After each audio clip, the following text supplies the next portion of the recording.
రైస్‌కి బదులుగా ఈ 10 గ్రెయిన్స్‌ని వాడి మన బాడీకి మంచి న్యూట్రిషన్స్‌ని అందించవచ్చు.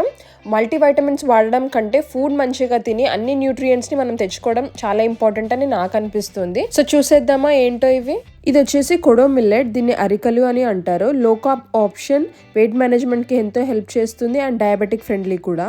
ఇదొచ్చేసి బార్న్యార్డ్ మిల్లెట్ ఊదలు అని అంటారు. ఇది కూడా లో కార్బ్ ఆప్షన్ అండ్ ఇంకా ఐరన్ చాలా ఉంటుంది. ఇదొచ్చేసి ఫాక్స్టైల్ మిల్లెట్ కొర్రలు అని అంటారు. దీంట్లో ప్రోటీన్ ఇంకా ఫైబర్ చాలా ఎక్కువ ఉంటుంది అండ్ షుగర్ లెవెల్ మేనేజ్మెంట్‌కి కూడా చాలా హెల్ప్ చేస్తుంది. ఇదొచ్చేసి జవార్ జొన్నలు అని అంటారు. ఇది full of fibre and anti oxidants.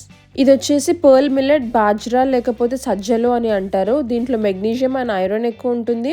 Excellent for bone health and immunity. ఇది ఫింగర్ మిల్లెట్ రాగి అని అంటారు. కిడ్స్ అండ్ అడల్ట్స్ వాడే కాల్షియం రిచ్ సూపర్ ఫుడ్ ఇది. ఇదొచ్చేసి చిట్టి ముత్యాలు రైస్. చాలా అరోమాటిక్గా ఉంటాయి. మన ట్రెడిషనల్ డిషెస్ అన్నీ చేసుకోవచ్చు దీంతో. ఇదొచ్చేసి ఇడ్లీ రైస్. దీంతో ఇడ్లీస్ అండ్ దోసెస్ చాలా సాఫ్ట్గా వస్తాయి అండ్ గ్లైకెమిక్ ఇండెక్స్ కూడా కొంచెం తక్కువగా ఉంటుంది ఇందులో. ఇదొచ్చేసి ఓల్డ్ ఫ్యాషన్ రోల్డ్ ఓట్స్. దీంతో బ్రేక్ఫాస్ట్ ఐటమ్సే కాకుండా చాలా సేవరీ డిషెస్ కూడా చేసుకోవచ్చు.